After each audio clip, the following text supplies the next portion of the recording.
And good morning. It is time to get started. Hope everybody's having a good day so far. Had a great week. We're still getting a few things set up, and Rook is still making the coffee, so we're a few moments behind. He was not feeling good this morning, but I think it's feeling a little bit better. We were actually going to go to DTK, one of our other kava bars, and stream from there because we have a mobile streaming setup now, which, yay. Nothing fancy, just an iPad and some mics, but we're going to start trying to do the show from different places a little bit more often. But yeah. So, we've got some good topics today.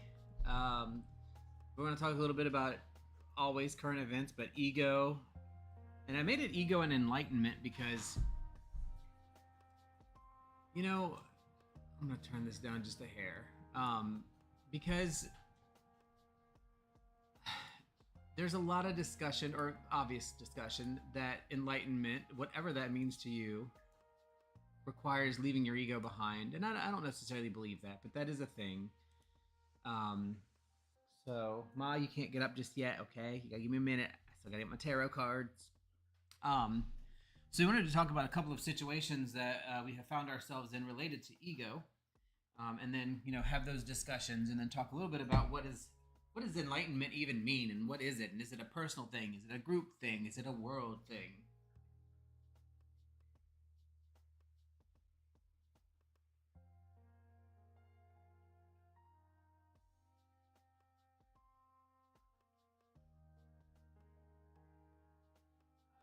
That. Sorry. Like I said, we're still running around a little bit, grabbing some things. And then we'll get rolling as soon as Rook has his coffee ready, because we can't do nothing without that. And we have the two new Pepes, which have been driving us nuts. Dragon Alchemist, good morning.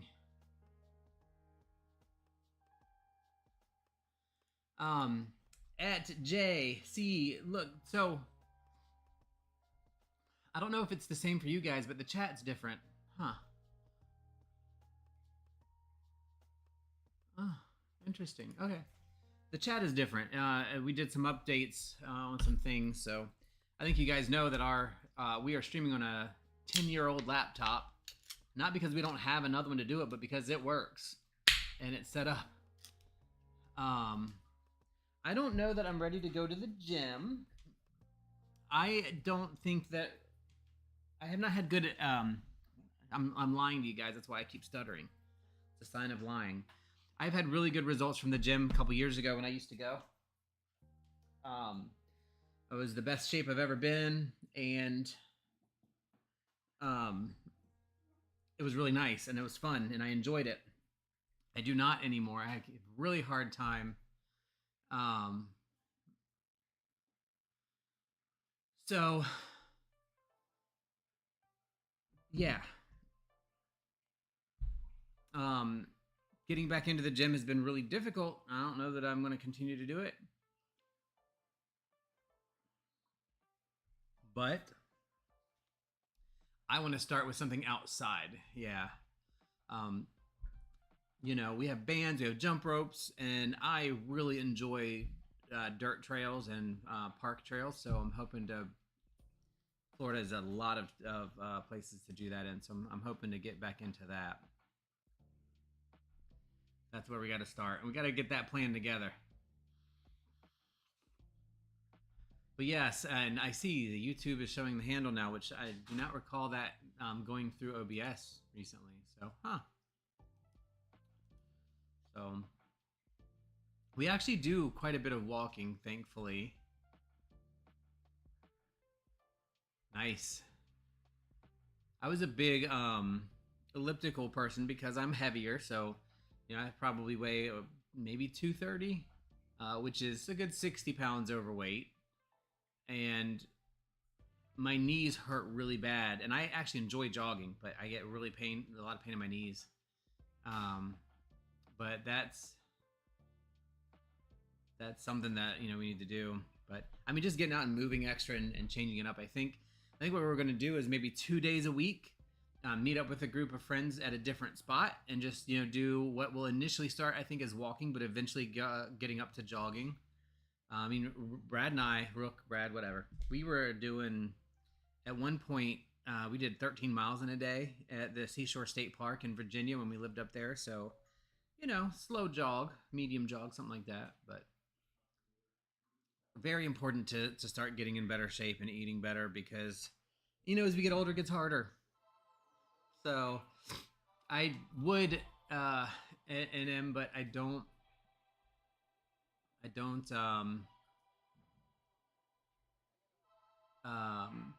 have space for it. Like, we are really spaced out here and overdone. But I did buy exercise equipment that I just don't touch.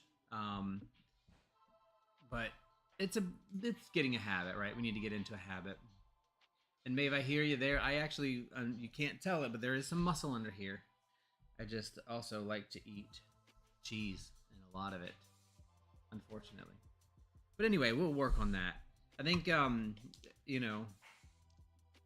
for my perspective at this point, I think I just we need to set it up and start doing it. My plan was to do some weight training with resistance bands at home 3 days a week. And then 2 to 3 days a week, do some outside exercise, some jogging of some sort. But 2 of those outdoor exercises will be somewhere else. But joining a gym is just not in my thing. It's okay. But normally, yes. Good morning, Paranormal. We got a lot of people in today, which you can see it's changed now. It's got the handles in, not the actual display names that we used to see. So it's a little bit different. And Explain, thanks for hopping in. Hey. I have your Book of Baphomet review queued up. I'm getting ready to watch that at some point very soon. Who's? Oh, Unexplained? Mm-hmm. Yay! We gotta watch that. I want to watch that with you, please. Yeah, and I do not want to hang out at the gym. I have no desire to. I enjoyed it when I went because I went at Gold's Gym in Virginia, and I just had such a routine. Nobody bothered me. I did my elliptical 4 days a week. Something. I went 5 days a week. So I did the elliptical 4 days a week, and then I did weight training 5 days a week, but changing which section I did. And I think I weighed straight down to 175 at that point. Which is really my ideal weight, is 170, 175. So I like that walk and explain. That's what I want to get back into. Just put your body in motion. That's all you got to do. I like the walking. Yeah, I think one of the things that I really want to do. Come on, Fanny. You can come up to. One of the other things that I want to do is at least 2 days a week, meeting up with a group to go walking at a park somewhere, which will eventually turn into hopefully jogging and higher movement. But we got to work up to that, right? Higher movement. Thank you for tuning in at work, PW. That's good explained. Yes. I think one of my biggest, whatever you call it, in lessons, I think, is learning to respect my body better. And part of that is, control. And it's easy to say, well, I don't have any willpower. And I'm like, okay, if you don't have any willpower, then you need to do something to change that. Which also ties into our ego discussion a little bit. Ego and enlightenment. Oh, yeah. All right. Are we ready to video this? Oh, that's pretty. What was that? Slideshow.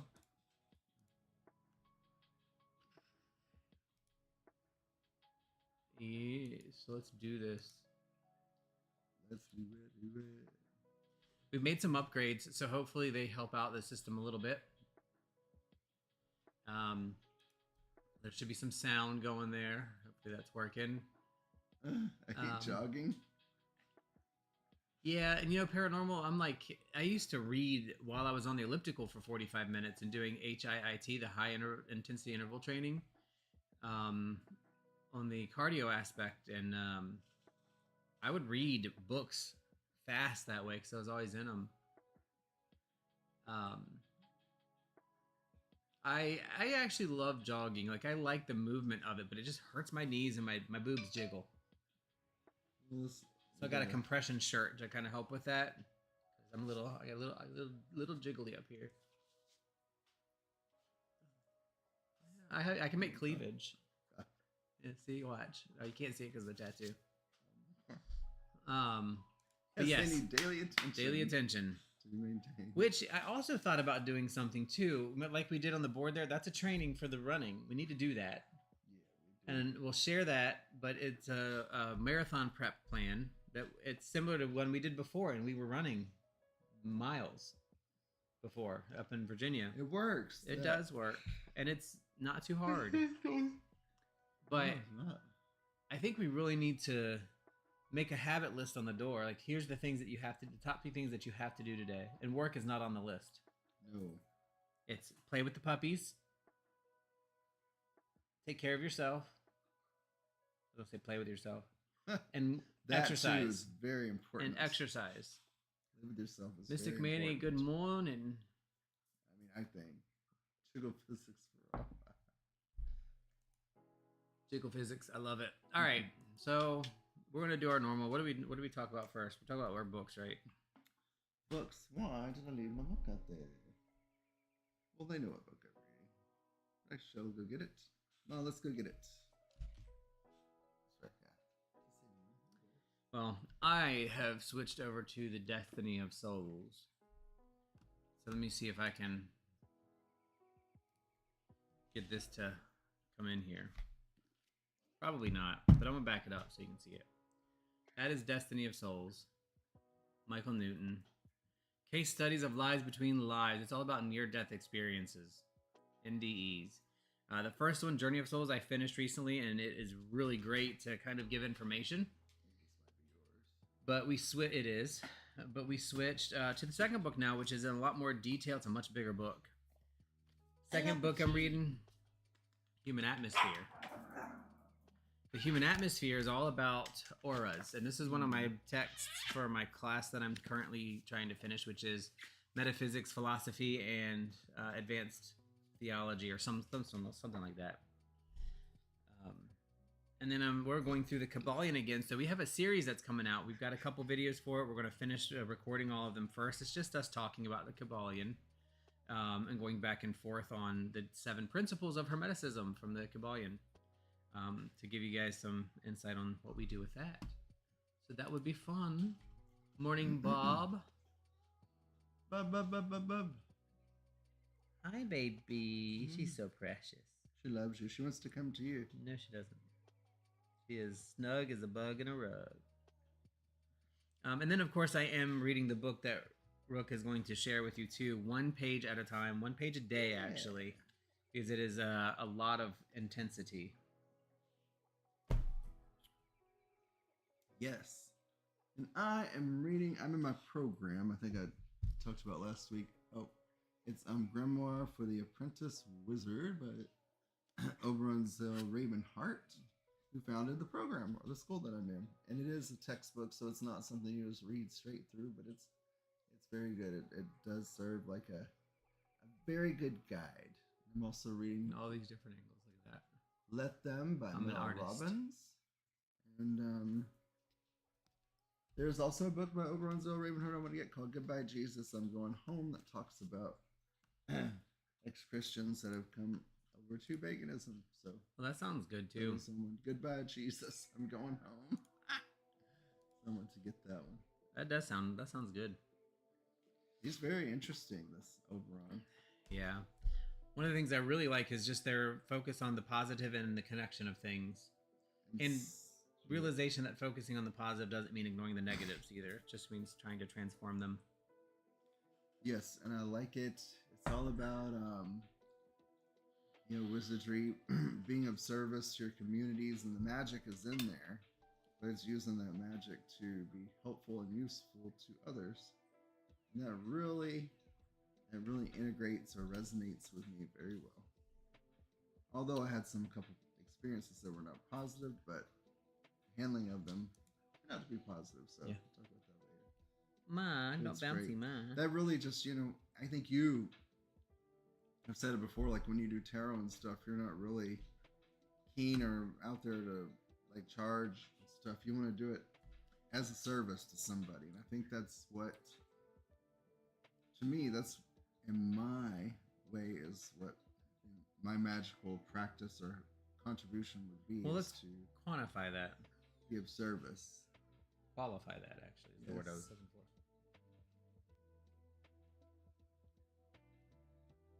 Go ahead. Oh, but you can have an exchange of energy, and that exchange of energy happens to be a price that you've set, and all are agreeable, then that's just fine. Is that what you meant? Yes. I have zero issue of charging, even Yeah. myself. If I, sometimes I will set up donation things and say, hey, if you want to donate. But I don't like to charge for tarot or anything else because it brings me joy. And the joy that it brings me is the energy transfer. So I don't need anything else. I don't need money. If I do need money one day and I'm short and I need, and yeah, that's an energy exchange I could consider. I have no issues with anybody charging money. That's the qualifier. I just don't, because I want to do it so bad. I want to do it. So when people are around, like one of the kava bars just said, hey, do you want to do a reading? I'm like, yeah, absolutely. And it's just so exciting to do it for people when they need it and what they want to hear, and seeing their reaction, that energy transfer is all I need. So for me, that's how I like. Then one of my first mentors, who I would not think would do this, I should be like, yeah, I'm gonna nah. She Charge you double. You charge double. She did not charge for Reiki because when she was looking for a training program for Reiki, they were all expensive, and she kind of said, Goddess, if you can give me an affordable program, I promise I will not charge people for Reiki. So universe provided, and then she never charged for Reiki. That's the lesson I learned from her. It was kind of good. And yeah, I agree. Hold on one second.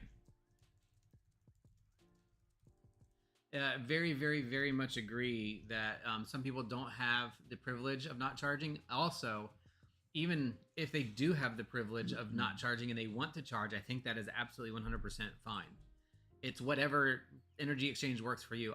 From my perspective, I'm coming more at, people have judged me for not charging, right? Saying that I make it harder for them to charge. Like, no.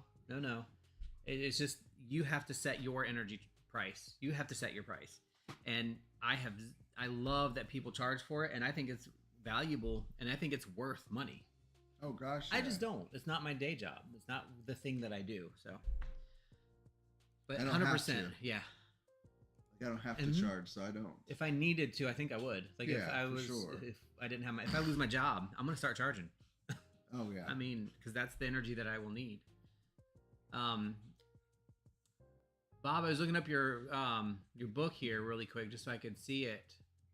The Occult Features of Anarchism. With the attention to the conspiracy of kings and the conspiracy of people. Is that the one you're talking about? Because that looks pretty freaking neat. Oh, so I might look into that. Yeah. So that looks interesting. Very interesting. All right, that might go on my reading list. That is the one. We are in the Discord. I know there's not a lot going on in the Discord, and I apologize for that. We've been saying forever that we're going to do more, and then we just really don't do much of anything in there.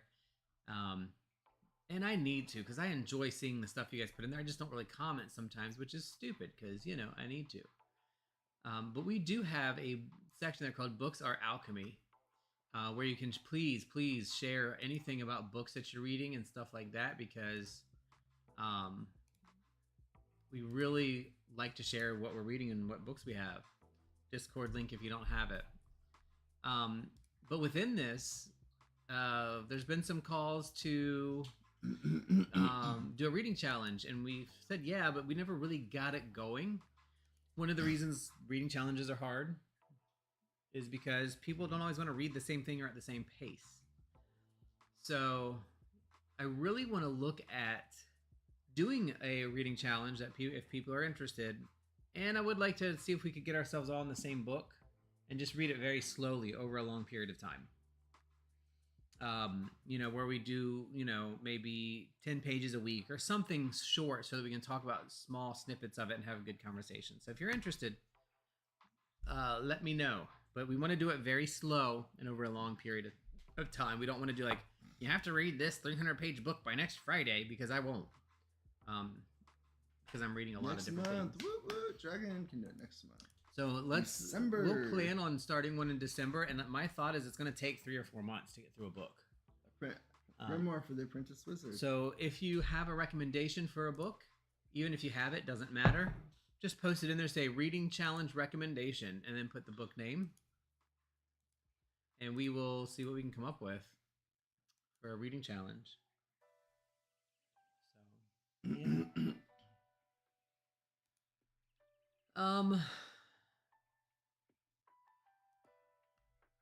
I guess we can go ahead and talk about our topic. Good morning. Hey, Edius. What up? Good morning. Yeah, so do you want to start, or you want me to?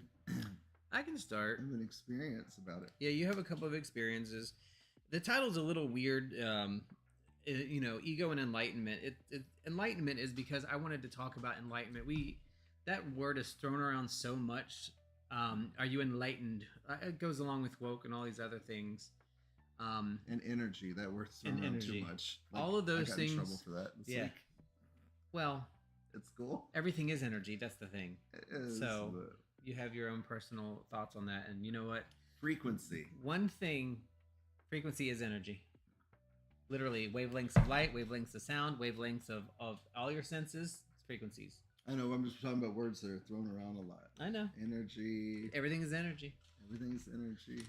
I'm going to make a really quick caveat here before we go talking about enlightenment. I don't think enlightenment is a thing to attain. I think it is a process that you continue on forever and will never stop.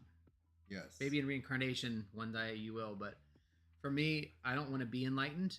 I want to seek enlightenment. And enlightenment to me is growing, learning, teaching, engaging, just all of the things that make you better than you were before based on your own comparison to yourself. It's mastery. It's mastery of yourself. Doesn't mean an expert. Not of somebody else, not of everybody else's things, not I know everything. It's I'm meeting my own personal goals of doing better today than I did yesterday. That to me is enlightenment.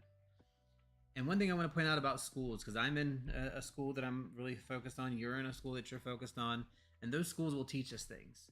Right. What is critical is that we don't listen to the things that they teach us as gospel, and that we retain the ability to look at it and decide for or against it, or can understand a principle without believing that it is the only thing.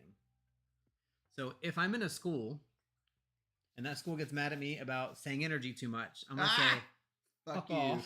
Yeah. My interpretation might be a little different than yours, but I'm interested in hearing your perspective. Great, that sounds good. I hear you. And yeah, that makes sense. But that's not how I view energy. Important point of that being, no matter what school you go to, what book you watch, what guru you monitor and follow, you have to take the information in and interpret it and use it. Don't just change it because somebody somewhere said it. Don't just change it because somebody that you look up to said it. That's not the way to go. I use it at work all the time, and I'm going on a tangent now, where I tell them, like, they're like, I'm so sorry, Brian, but I disagree with what you just said. Please stop apologizing for it.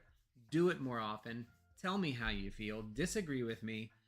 In the end, I might have to say, well, we're still going to do it my way because there's some other things that I need to consider and have to do, but I still respect your opinion, and you can still believe it, and it's still true for you. Schools have a really good, especially like the Sacred Mist did it, the Fethiata did it, and I'm sure Grey Wizardry has done it a little bit too, and Thomas Francis, I'm sure. Yeah, they all tell you what is and try to make you think like them, and that is not what you're supposed to do in school. That pisses me off. That's a little ding in the not enjoyable column for me. So, with that being said,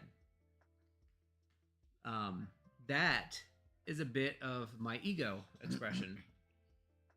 Because I really do not like ego in others, which means to me and shows my projection of I do have a lot of ego, right? So I project those things onto other issues, so I have to really compare and contrast those things. But it is still important independently that when somebody teaches you something or tells you something, you have to interpret it and think it through and walk through it and really move through what that means to you. Don't just accept, oh, well, they said it, so it must be true. That is, I think, 90% of the world's problems is just, oh, well, they said it, so it's true. But you don't even think for yourself. I'm not saying you're doing that. I'm just saying it's important to talk about it. Anyway. So, my ego does stick out a lot and things like that when I will discount an entire school because they do certain things or say certain things that pisses me off that comes across as ego. But I recognize that's also my ego pushing back, trying to be right. Yeah. Something to know. You know, we're all going to learn those things as we go. I definitely have a thing where I like to be right, and I like to push towards being correct. But I do apologize when I'm wrong, and I will admit that I'm wrong.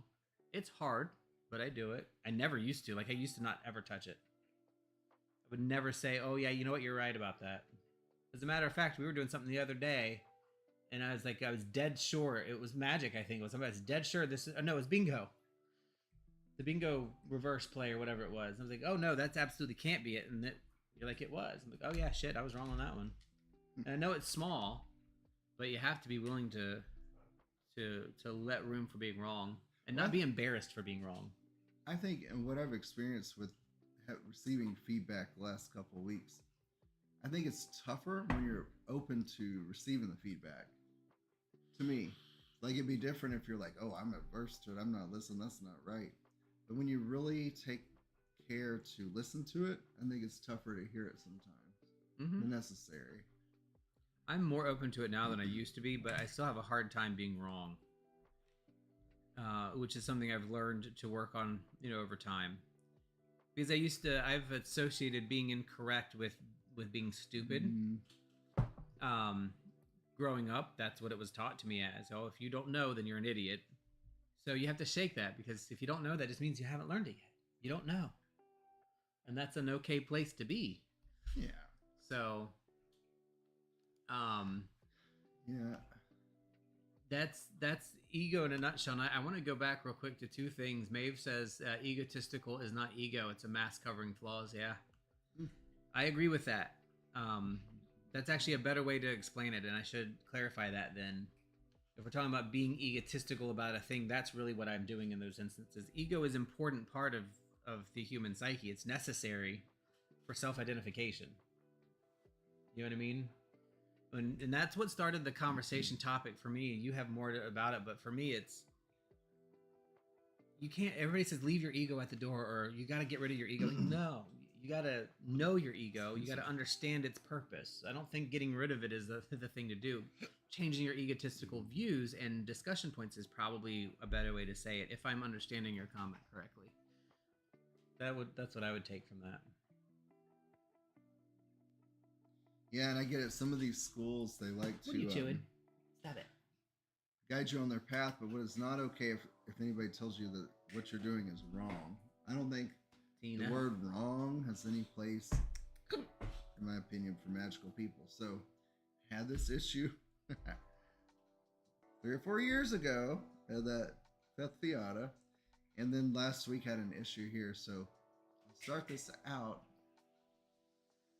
Like the left-hand path, and specifically Satanists, have been more welcoming to me than I think any other group, which... Yeah. I won't say that's surprising, but that's just a fact. So there's that to think about. Yeah, I think that's a big one. But no, I have a instructor that at this last week that loves to correct people and, well, lambaste them, like kind of nastily in front of others.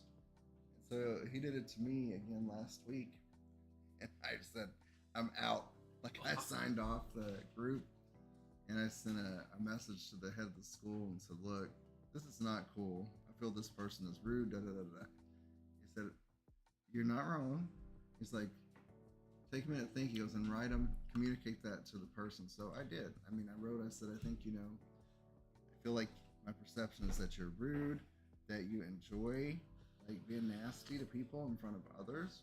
And that could have been in private, da-da-da-da. And then he responded back to me, in a good response. It was okay. I told him, I said, for me not to speak up would be unkind and lack decorum. It's true. Like, people may not know what they're doing wrong, or they may know, and you may need to call them on it. But I think the way that you do that also makes a difference. Yeah, but also The first judging, time. well, and the second, and the third, maybe you get a couple of chances for me on that because I have been the other end of that where, and I've shared this story before, and I think you from being a director of nursing, where one of our really good but newer CNAs quit, and I just didn't have to say, okay, she quit, she got another job. But as it got to the end of the days, I said something to her, and she was really nasty. But I said, "What is wrong?" She's like, "I'm leaving because the day I told you my grandfather died, you laughed at me." And I'm like, "Oh my god!" Like I would never ever consider doing that, but I'm sure she perceived it, and so to her it happened. And I'm like, "Yeah, I would never ever intend to do that." And what I was doing at that point is I don't listen well because I was, and still do sometimes, but I was doing like 8 things at once. And by the time I got to her, I was still back on something else. And I wasn't giving her full attention to have a discussion. And because of that, she thought that I was literally laughing at her because her grandfather had died. And I'm like, I wish you would have come to me and said something because it's not your job to, but I wish you would have because that I absolutely would have been able to hopefully A, explain myself, and B, I would have reflected on that, I think, a little bit. And as you can tell, this was 15 years ago. It was 2010, probably 2011, and it still bothers me that somebody thought that, and that person changed their whole job because of me, and it was a misunderstanding because I wouldn't pay attention. Well, that should have been a lesson to her too. Like this was for me, that you got to say something. Because that one, maybe the person did mean it that way, but maybe they didn't. Yeah. You want to give that person the opportunity and the ability to clarify. Yeah. And then there are people that are just assholes. Yeah. But then I also think too that even they have something that's causing them to be that way. And I try to be thoughtful in my mind about it. There's a few people that I don't give that grace to, but not because I don't think they deserve it. I just don't feel it in me to give it, and I'm allowed to make that choice. So that's the other part of an ego discussion is you do not owe anybody anything. You do not owe somebody a response.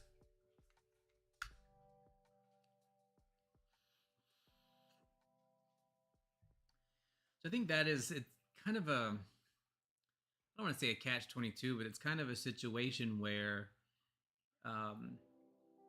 as we're trying to do better and do things for ourselves and work on different parts of ourselves and our community, sometimes we get wrapped up in things and we don't properly address them. Or we don't address things in a way that, I don't know, that really just allow movement. And it causes you to be stale. Lord Kelvin, good morning.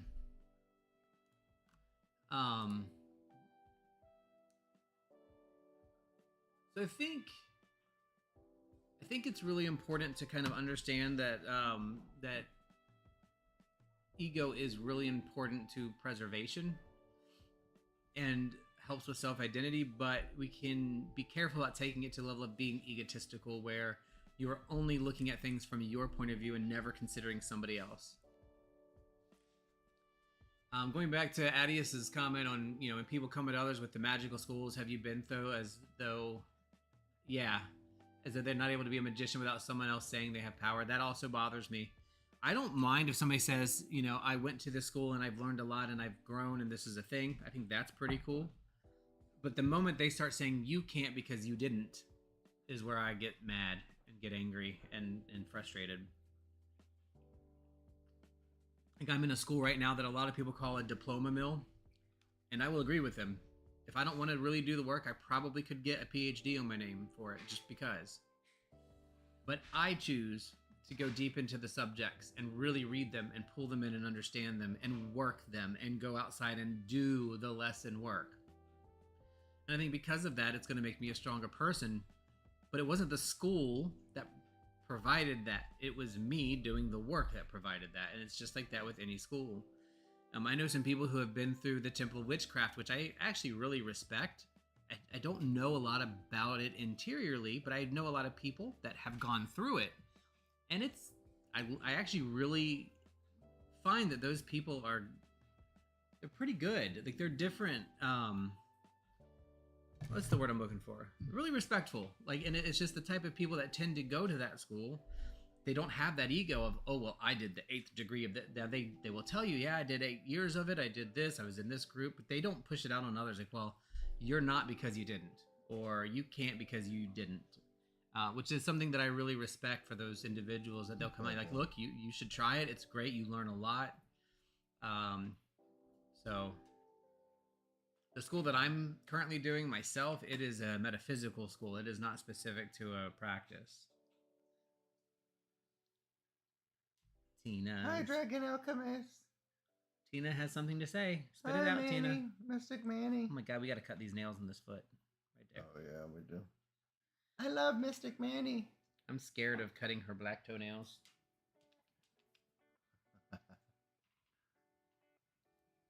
Found another one. She looks like Dobby, the house elf, to me. But yeah, no, I'm 100% with you. Even if we ever do get school off the ground with these classes with witch skills, there's never going to be a moment I would be comfortable saying, well, you know, if you didn't do this class, then you can't call yourself this. Because I think everything that anybody can learn, they can teach themselves. If they do the experience, that doesn't mean that teachers aren't necessary. I think that makes a difference, and you learn differently. To have like instructors help you with stuff. But these are my potatoes. We might have to cancel our massage.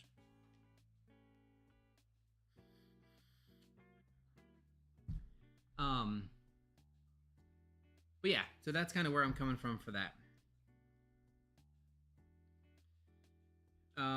Anything else on ego? No. Sorry. Very nauseated. Weird face. Nothing? Well, just that I feel like I had a complaint on me at work a couple weeks ago, and Oh yeah, it was totally like I've never had a complaint follow me before. It was little stuff. It was like talks with your hands, get frustrated when interrupted, leaves a meeting, did it. It's all like little stuff, and I was like, oh my god, I was so upset.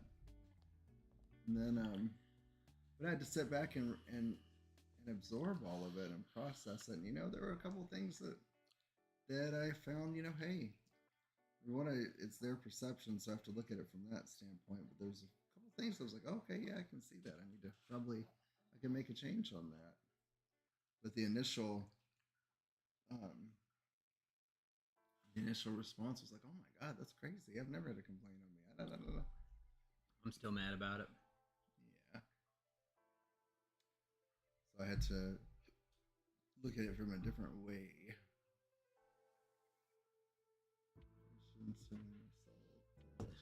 Yeah. Yeah, I get that too. That's one of the things that I've been a part of one magical school. The metaphysical school is not magic related. It's actual metaphysics philosophy, which is really cool, and it's actually pretty affordable. And I enjoy it. But the one school I was a part of, I enjoyed it for the social aspect, and I did learn some stuff. But it really was they want you to be in their degree system. The whole point is for you to be a part of that group. I don't want to be a part of that group. So that's a big deal. I would consider doing a school again, like a magical school, just to learn about like others' practice and stuff. And of course, I'm sure you'd learn and grow stuff. But I get turned off really quickly on them in the beginning because they are very judgmental and they're very much, you have to do it this way or else. And that part bothers me. I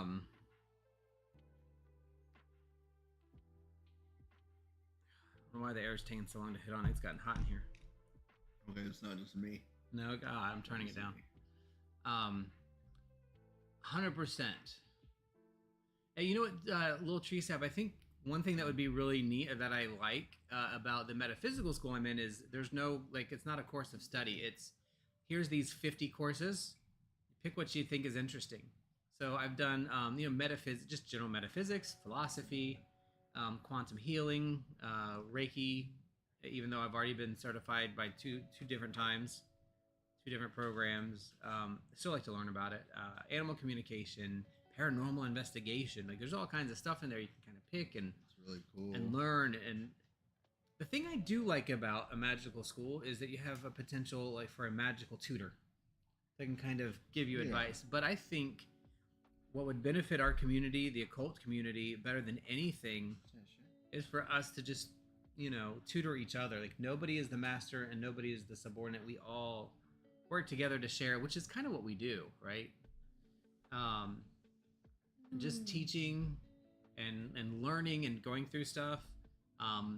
There's lots of self-guided courses. Yes, Bob, I did. I'm a member of Udemy. When they have sales, you can get. I mean, I think there's this one gentleman.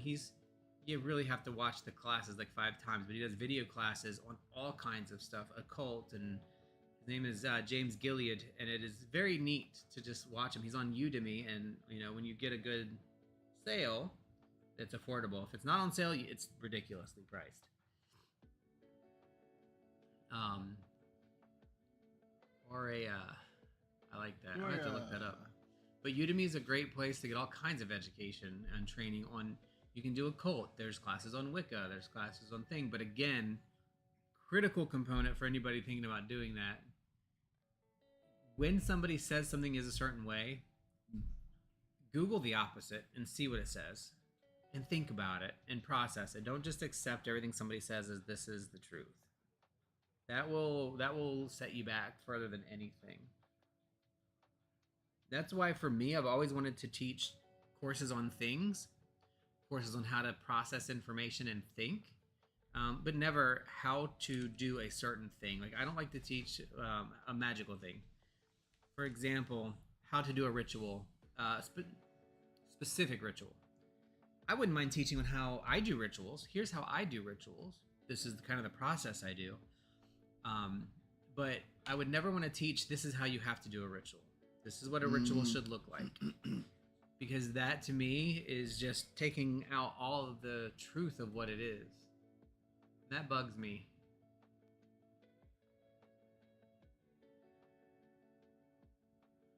I'm going to have to look that up.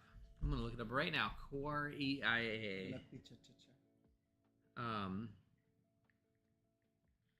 Mystic Man, he loves you. You know he loves you. Don't be concerned. One other thing that I find very interesting is Gaia. The Gaia, it's $100 a year for the access to the Gaia platform. Some amazing discussions and trainings and different things in there that are really cool. All right, so I've got those things looked up. So I'm just going to share this from their website. Josephine McCarthy back to 1993. It looks very interesting. What is it? Quaria? The Magical Training of Quaria, if I'm saying it right. I'm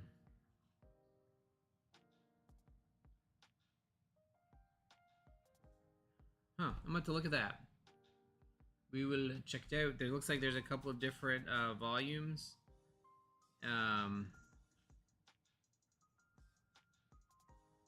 Quaria is a new school of magic for the 21st century, open to anyone. Its content is entirely free. There are no sign-up processes, registration, and no fees. Whoa. The Latin term quaria refers to the place where stones are squared. Yeah, the 4 corners. That is what this course aims for, to equip you magical tools, work through the stone that you are. The rough stone that you are. Founded by Josephine McCarthy and Frater Archer. The director of and author of all Quaria material, and Archer is her patron and web designer. There's a practical Western esoteric magical training course completed from total beginner to adept, aligned to no particular school or religious mystical school of thought, yet it looks at and works with some of the many different magical, religious, and mystical practices. It does use Egyptian magical patterns. The mechanics, not the dressing, are important. I really like that. See you later, paranormal. Not witchcraft. Bye, paranormal. Many different skill sets are explored within the course. It is not witchcraft or ceremonial magic. Once the basic learning the apprentice section, the student magician is encouraged to explore, experiment, and ponder. This might be something that we could read and do as part of our book club challenge, or the book challenge, reading challenge. I'm gonna have to look at that. Granted, I have like 4 books I have to finish first. Apprentice, journeyman, master. Yep. That is the path. No. Also the path for electricians and plumbers. Very true, because you know what? Wizardry is a trade. Yeah. It's modern applications. So is Bardics. So is Bardics, absolutely. Druids. So yeah. Need your ego to survive, but check your egotism at the door. Maybe that's the new phrase. Maybe that. It's finally cooling off in here. Oh. Feels better. So we're gonna I'm gonna look at that. I really want to see more about that.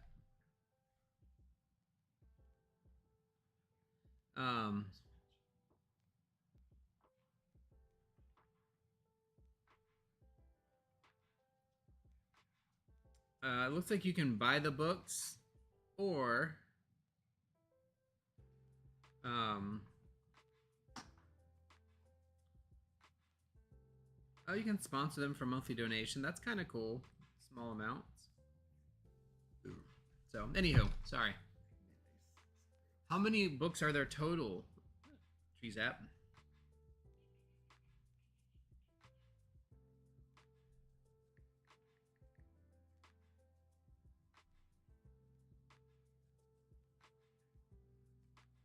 Looks like maybe 3, and then a deck book and a deck. Deck. Or is there 12? Maybe there's a lot more than that. She says that she'd love to talk about it. Yeah, we'll have to. We absolutely need to do that because I'd like to learn a little bit more. For sure. Because you know I like physical books. So the big textbook then would be volume 1, 2, and 3. I'm assuming. And then you can also do the volumes, it looks like. Or no. I'll have to figure that out. But yeah. But I really think that's, I think my takeaway, my biggest thing and takeaway from all this is, you know, when we talk about ego, and a lot of it refers to the schooling stuff because that's where we're seeing the ego, is the ego of teachers and adepts, and you know, those individuals can grow ego about you have to do it this way, you have to do it a specific way, or you know, how dare you think that, and you are not good enough or smart enough because you think that thing. I think that's really, really distressing and disappointing, because you know, we really have to look at things differently when we are talking about ego, and look at things from a perspective that nobody is really in control and knows exactly everything. But we all have the keys for exactly and to know everything. Sorry, my dog's making a lot of noise. Hopefully you can't hear. So,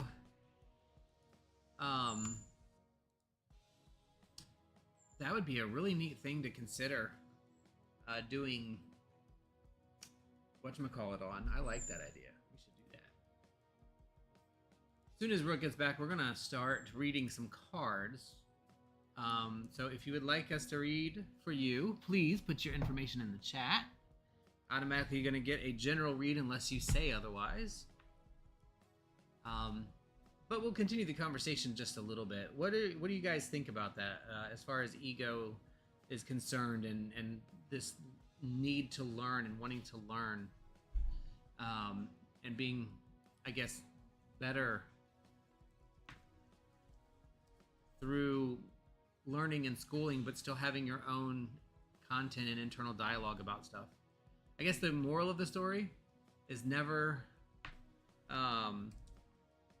take everything at face value, but always consider things as face value.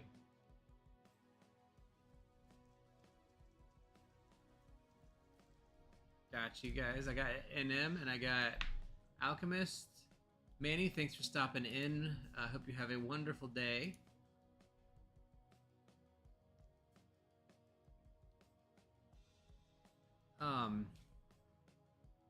Because it all ties together, and we could probably talk about this topic for hours and hours and days. I really like the mindset that somebody gave to me or shared with me at one point, where, you know, I am the master of my life, but will always be the apprentice to yours. I will never be able to be you, right? And knowing that I will never be you, but I will always be the master of my life, and can change the things in my world around me. That gives me that power to have a true identity and understand, and an ego in my world, but being knowing enough that I have zero on yours. I'm not the master of your life, and being egotistical to me is all about that. Is about trying to exert control on others. Real ego for me is not that. Real ego is exerting control on yourself and your own special knowledge of yourself. I think that's one of the things that I find quite interesting.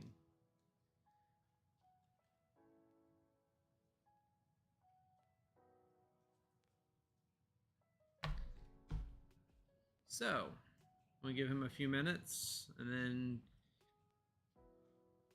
if he doesn't come back, we're going to do cards.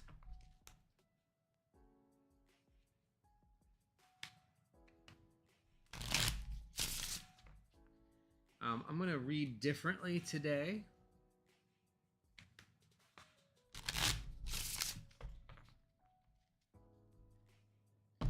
I'm going to do my standard style of reading, which is one major arcana followed by minor arcana clarifiers. And I like this because it tends to elicit a little bit more information about specific things that are going on. So far I've got Dragon, NM, and Bob Bobson. NM, if you went by something else and I can only see your handle now, please let me know what that is, because I'm not connecting the dots there. If you just go by NM, that's also perfectly fine. But as many can see, it switched to your actual handles, at least on our end. All I can see is your @ handle. So, you know, mine is @Mystic Salann, but I only show up as Salann when I'm logged in, so I don't know how that's different. But Dragon Alchemist is going to be up first. Are you going to do tarot or no? Okay. I'm going to pull 2 cards. Okay, and NM it is, New Mexico. All right. We're going to make something up. I'm just kidding. We're not going to do that. Kelvin. Gotcha, sir.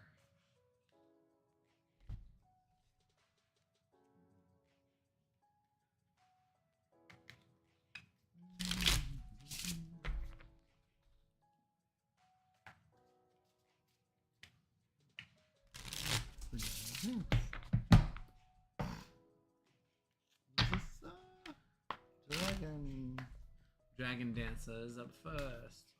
I don't think you can anymore, NM. I think that is what happened, is that feature is gone. At least on my end. Dragon. It's a right for me. Is that Dragon with a question? Or is that... Nope. That is NM for the question. Oh, okay. Alright, NM, your first card out of the majors is Temperance.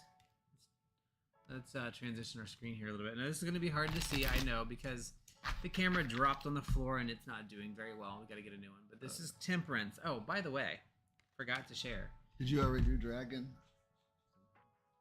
No, this is Dragon. NM was talking about his handle. Oh. Oh, I'm sorry. I did say NM, didn't I? Confused. Yeah. No, this is Dragon. I'm doing too many things in my head at once. I forgot to stop and say what I'm reading. This is Cirque du Tarot. Reading is for Dragon nice. Alchemist. Cirque du Tarot is a pretty cool circus kind of based deck. I have had a lot of really good luck with it. It is fun. So, hope you guys enjoy it. It is a fun one. And it's hard to see on the camera though, but Which doesn't work that way with it. yes, clarifying. And then was talking about the handle and just carried your name over. But this reading is for Dragon Dancer. Dragon. Our card is Temperance. It is hard to see, but it's the singing lady, and she's got a blindfold on, this huge dress, so she's a performer. And Temperance is performing this balancing act of having one foot in and one foot out, right? So you got, in most traditional, so you're going to see one foot in the water, one foot on land, meaning I am between spaces. I am at the barrier. I am where the sand meets the surf, right? And so Temperance talks about us being able to alchemize and transform things in our space. And she also represents situations where we have to use our energy to get something else out of it. Meaning we're provided with... we got to clean this table off. We got too much. There's arts. so much stuff on it. I cannot. It's all our function. witchy craft stuff. See, I just wrote Temperance. My brain is going way too fast. So Temperance, back to Temperance. She's talking about changing something into something else, but it requires your energy to do it. Just like you're tempering a sword, you use this hammer and you use heat and you use cold and quenching, all these different things to turn what is one thing into something that is different and usable on a different level. So right now you are in your life alchemizing something, and you need to use Temperance to either change that thing into something else or temper yourself into a situation that is different. Let's see what our second card gets from the miners. So that's the Ten of Pentacles, and see how she changes Temperance. The Ten of Pentacles is a really great card because it means you have what you need. The things are there. You're not in a place where you need or want or have to have anything else. You're succinct. So whatever you have right now is enough to sustain you. And when you couple that with Temperance, the ask is in the physical world. There's things that you have that you need to malleate into something else. You need to mold them into something else. So think of it this way. You have a toolbox with all the tools you need. You have a crafting table with all the crafts you need. You have something that you need to do, and you don't need anything else to do it. You already have it all. So whatever that is, work through, look at your toolbox, look at your stuff, do that thing and make that thing happen. And that is where we're going to have output and an actual result. So again, I use the sword, the tempering steel idea, metaphor. You have the steel block, you have the oven, you have the strength, you have the emotional stability, you have the workroom to do it in, the time, you have everything you need to make a sword, the best sword, the most magnificent sword that you can make. So go do that.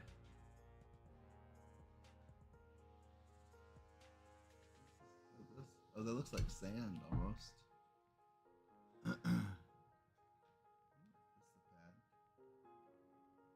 Okay. Okay, and I'm pulling from the Tarot of Neofiction, which is Unexplained's deck. And I love this card. I pulled Demise. So in order to keep that flow and that balance and that routine going, you might just have to cut something out of it. Like it doesn't quite fit, and you're like, oh, where does this piece go, or what does this do? So keep in mind, if something feels like it just doesn't belong, just get it out. It'll be an opportunity to look at. Nice. Demise. I love the Demise card. Coupling with Temperance, you're clearing out something is going to make room for all that other stuff. All right, NM. NM is a question about is their current job right for them?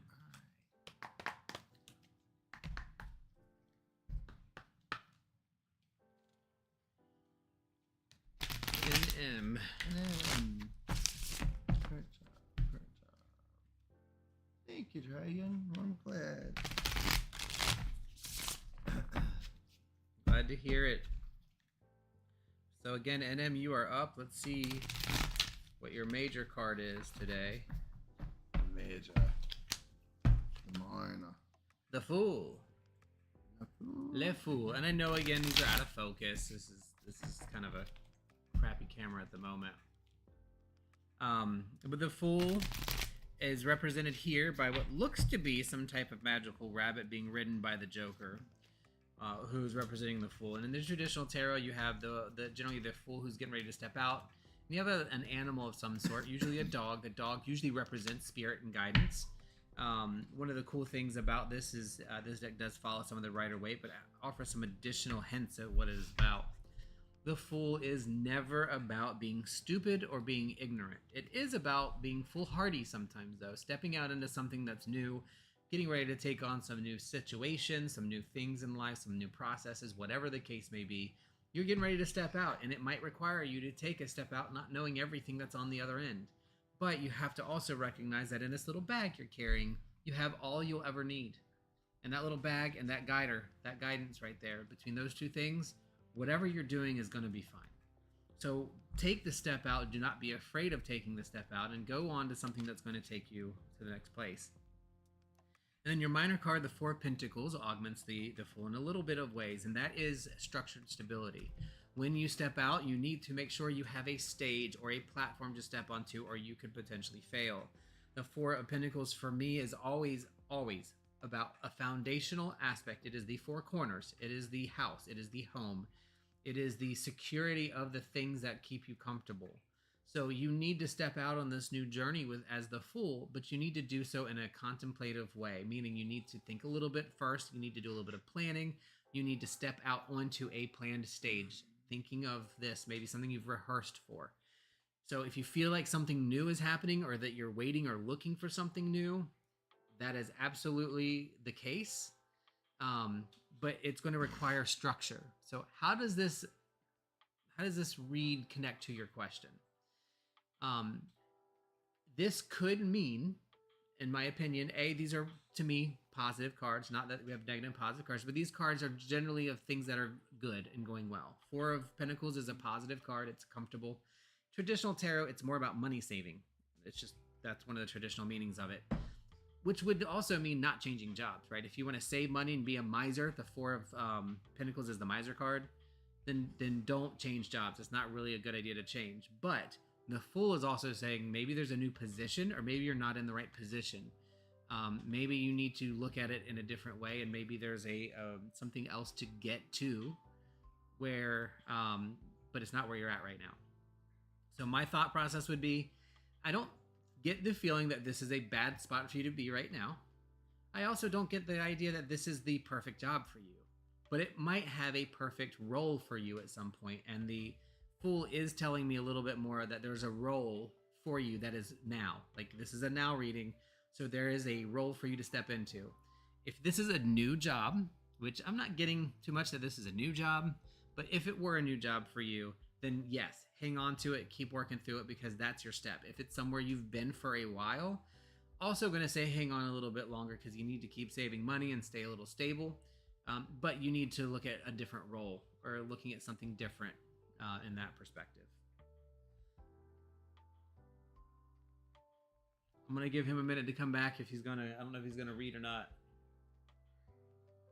You're fine. Just take your phone with you. Take your phone. So you can text. Okay, so I also pulled two cards because the first one I pulled was Demise. It was a repeat. I'm like, wait a minute. You guys saw me shuffle really quickly. So is it the perfect job?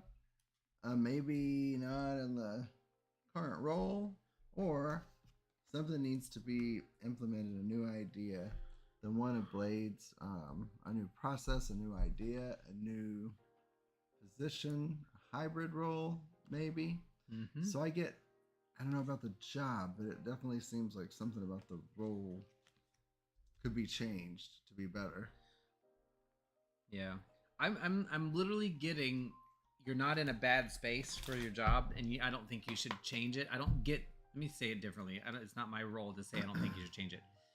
I'm not feeling anything in my energy working the cards that says you need to change your job, so right. I would not do that. Yeah. But the question is, you need something new to make this work. It's not the end of place for you. Maybe feeling even a little bit of stale after seeing your cards. Maybe there's a little bit of, I need to do something different. But I don't think it's a good time to change jobs or Right. switch jobs. It just hopefully there's a role there for you that's different. Or I mean, Responsibilities. It could be responsibilities I that was just thinking another need to thing. shift. Another thing that my 2 cards that I pulled for you could mean is you need to shift how you're doing it. That could also be. Yes, It sir, is a that's little- exactly what I get out of it. Maybe that's why I like it. I love horror. So, You love horrors. horror. I mean, they're okay. Everybody needs love. NM, I hope that gives you a little bit of information for what you're looking at. Up next is Bob Bobson. Bob Bobson. Don't judge me. Ma petite, give it a rest, honey. It needs to breathe. Ma petite. Ma! Get out of there. Give it a break. Kitty kitty. Mm-hmm. You go first? All right. Bob. Well, so I pulled the 10. I call them stabs or canes. So you don't have to call them the ones? So I don't have to call them the wands.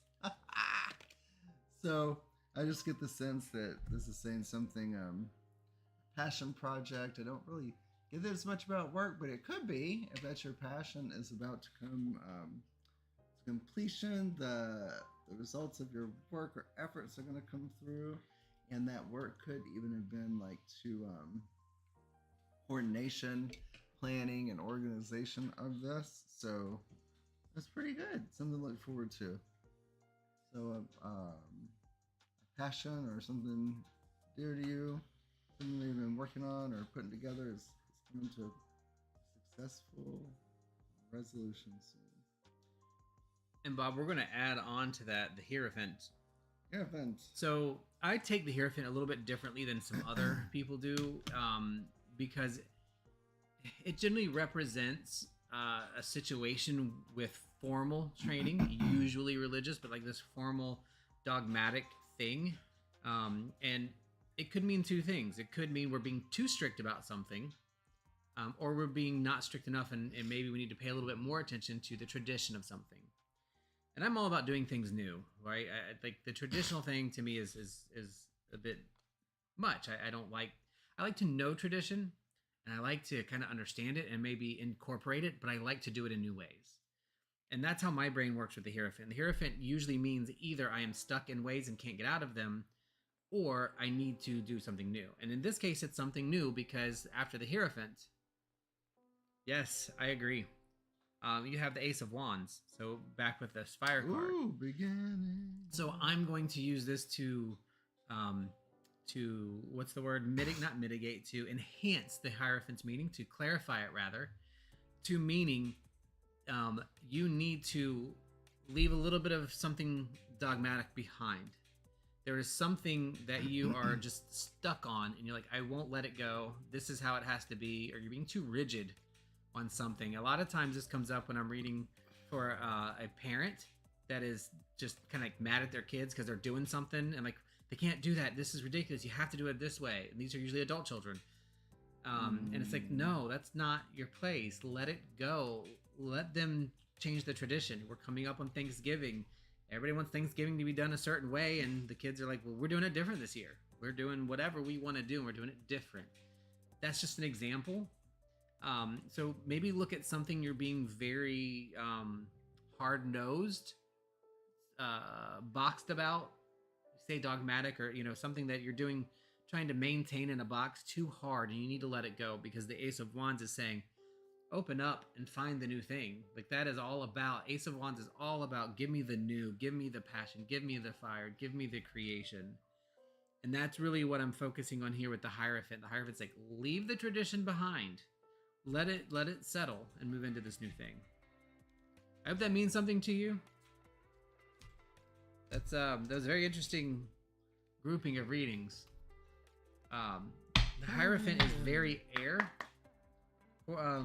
aligned to me, whereas obviously wands are, for me, are fire. Some people say wands are air. That doesn't work for me, but again, it's whatever you want. Absolutely. Kelvin is up next, and Kelvin would like a general reading.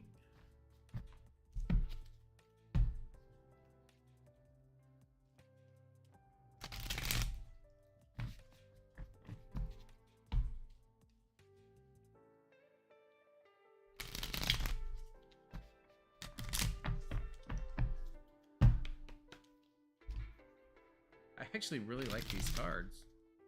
I might take him out with me. The Cirque du Terre. Cool. Remember I bought you a copy? Yes. Because you like circuses, and I'm not... Oh. By the way, I want to talk about that movie before we get off here. That's going to be how we're going to end. I'm going to have to go lay down soon after these are done. I really want to see that movie. All right, Kelvin. You can go if you're ready. Or I can go first if you want me to. All right, I pull Mr. Kelvin. I held 2 of flowers or earth here. This week you might want to look for that partner. When I say partner, I mean somebody that's kind of there.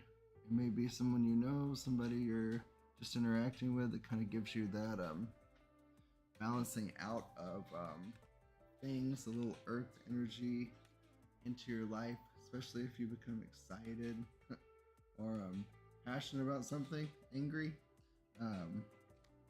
Just take note of that person that might be there to help be the balancing into the situation. Kelvin, your first card is the World. That's pretty. The World is a really, really powerful card and reminder that you have everything you need, that everything is moving about the way that it goes. In the major arcana, the World is often the end, but also the beginning, because everything is a cycle. So this is the attainment and fulfillment of something. So this is representing something recently or is coming into its end phase and its fulfillment.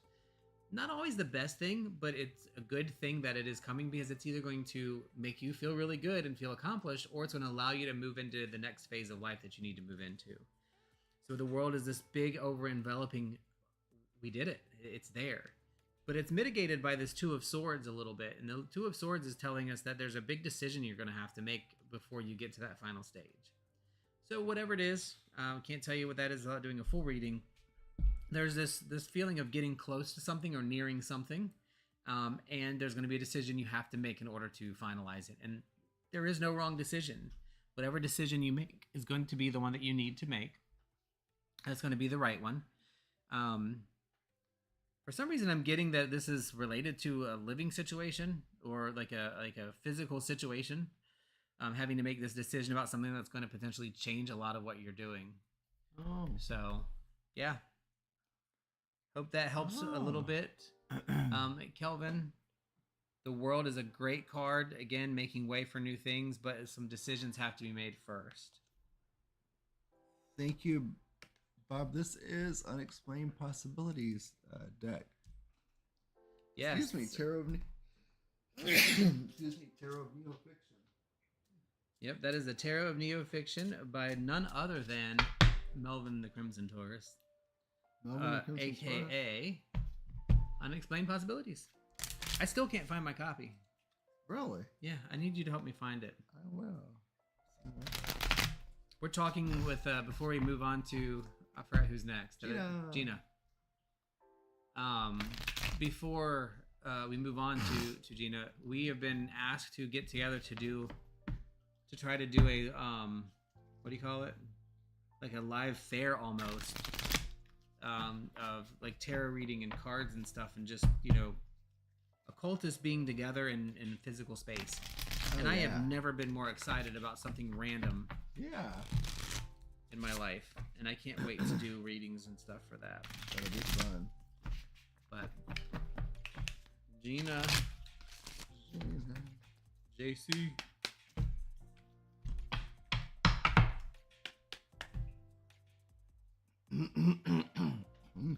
Go ahead. Well, I pulled in Snarl, but it was inverted. So usually, it would tell me that really need to kind of think things through, different perspectives, etc. But inverted, it's telling me that gotta be careful you don't overthink things too much. Like it may just be what it is, what it is. Just face value is probably less is more. So, and snarl inverted is telling me that's what it's saying. Just be careful of overthinking things. Doesn't Snarl have a traditional tarot counterpart? That's the hangman. Okay. Sorry, but So the card I pulled for you is the Hanged Man. jeez. And the Hanged Man is all about perspective and shifting and changing that perspective and looking things from a different way. You can't make this It shit up. also can represent sacrifice for something new or for something to come. One of the things in the traditional tarot and the traditional Hanged Man is there's often a symbol 4, numerological 4 in the way that he is hanging, or she. And I think that's an important aspect of, communicating change and being it's kind of a magical number of things working out and being okay. So the Hanged Man is never in peril. He's not dying. He's not, getting ready to fall. He's not hanging himself. He's literally upside down, trying to find a new perspective. And by being upside down, you get to look at things in such a different way. So I think this goes really well with your inverted one. It's just a reminder that there's more than one way to look at things. And you're going to have to envelop those things all the way around to really allow yourself some peace. So That's too funny. whenever the things pop up that are bugging you, just, okay, well, what is another way I could look at this? And just keep following that trail, because the final card is the Ten of Pentacles. Now, I pulled the Ten of Pentacles earlier today, and I want to say the exact same thing because this is what I'm still getting out of it. It is, things are good. You've got what you need. Your structure's there. You've got your belongings. You've got your physicality. There's nothing to be concerned about. You should not be worried. This is the anti-anxiety card, by the way. This is the card that says, yeah, there's no need to be anxious about this because you're good. Everything's good. There's no earthquake coming. There's no tiger chasing us. So, different perspectives, trying different meanings, and you're good. You've got what you need. There's Ten of Pentacles for me is often there's no big changes coming on the dockets for a while. There's nothing new that's happening because we're in a good spot. We've achieved the base. And yes, what are the chances? That is too Unexplained, the chances are probably pretty damn low. That's pretty weird. In 2 different decks. Wow. Ta-da. Don't be a think-a-lot-of-puss. Yep. Yeah, and the Hanged Man is really cool because a lot of people I think see him negatively, as in like, oh, he's hanging by a thread. I'm like, no, he's not hanging by a thread, in my opinion. He's hanging on purpose. He's chosen to hang. He's like, Odin. I got to do something. Exactly. That is a traditional meaning of the card. He's hanging. Is it? Yeah. The story of how Odin gets the runes, hanging upside down in the tree and giving his eye to the well of Mimir. So, up next is Maeve. And last, if we skipped you or if we missed you guys, please let us know so we can give you a card. But Maeve is up next. And last.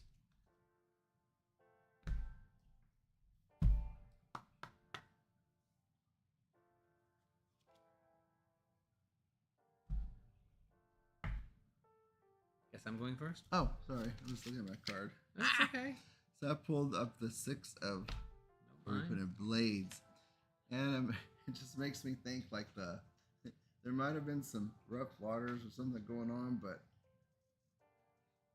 it's whatever it is. It's not like a lion that's gonna, or tiger that's gonna chase and devour you. You're coming out of it. It's a thing of the mind. So beware of any negative perspectives or thoughts. I hate that word negative. Any daunting perspectives or thoughts in your own mind. Any about lower it. vibrationals? Yeah, because it's not something physically that's gonna hurt you. Your Supposed to help with could- nausea. Oh, does it? Your mind could be causing you some unnecessary distress. Oh, please, thank you. So just be aware of that. It's not a real physical danger. Don't don't create anything or add emphasis where there may not be. And Maeve, I pulled the star. Ah. One of the things, well, I say this about every card. One of the things I love, or this is the best card ever. Yeah, I do that. The star is a really cool card because for me it often represents guidance and seeking thoughtful guidance. It also can mean you're hiding your face to what's being shown to you, but I don't get that in here, especially because of the next card that I'll share in a minute. So think of the star as the guiding light that's kind of giving you what your next steps are. So whatever things that you are on, whatever steps you're taking right now, you're going in a good path. You're going on the right path. You're doing things in the right order and at the right speed. Because the star shows up only when we need them. It never is. It's like when you're on a ship in the middle of the ocean, right? And it's cloudy. You can't see the star, but you know it's still there. It's hope. It's representative of that. I'm still there. I'm still here. And then the clouds will clear enough for you to see the star when you need to see it to know that you're going in the right direction. Clouds may come back for a couple of days, couple hours, whatever. But it will clear up again, and maybe it's a little off center, and you have to redirect yourself to the right direction that you're going. So know that the star is always there providing that guidance and that you should listen to it. So whether this is in meditations, whether this is in communications that you're doing or rituals or whatever, you are getting communication, and that communication is something you should listen to. And that is adjusted and comes through the King of Wands, meaning this is the total positive movement of something that is structured. And you know me with talking about court cards, generally represent the person I'm reading or somebody in your immediate life. It's you. So as the King of Wands, you need to look at your fire, your passion, and the things that you are in control of, and make sure that you're orchestrating and following that thing. So with the star and the King of Wands together, there's this guidance coming to you. You are in mastery and control of that thing, and then you are acting it out and putting it upon, and you're gaining this new process. So this is all the part of the orchestra that comes from having the conductor teaching you to be the conductor, or the conductor giving you what you need to excel in order to make the orchestra happen, the actual sound, right? King of Wands can actually also represent the need to pay attention to control of things and maybe take more of a control of something. So again, follow whatever it is you're hearing and whatever guidance that's coming into your practice or your whatever you're doing, and follow it and actually go through it. So hope that gives you some information. It's always a blast reading cards. I didn't see anybody else pop up in case we missed you, so I'm glad that we did not miss anybody. Like I said, Rook's not feeling well and has stepped out. I don't know if he's coming back or not. But great conversation. I always appreciate talking with everybody and having a chat with you all. This really is the highlight of my week. It is something we really look forward to, and we rarely want to skip. A few housekeeping items, though. We will not be on next week. Next Sunday is our Twisted Sunday School day, so normally we're not available because of that. But we actually are going with the group to the medieval fair again, so we will not be here next Sunday. We will upload a video, though, in its place. We actually have one ready this time. So just a short video of us chatting about the Kybalion. So we'll keep that up for you guys. And thank you so much. Thank you, Dragon. Thank you to everybody. I hope you guys have a wonderful day. And we'll see you soon. Thank you. Please shout out in the Discord, and we will absolutely work on being more active in there. And I'm getting those books so that we can do some stuff. But have a good one. Bye.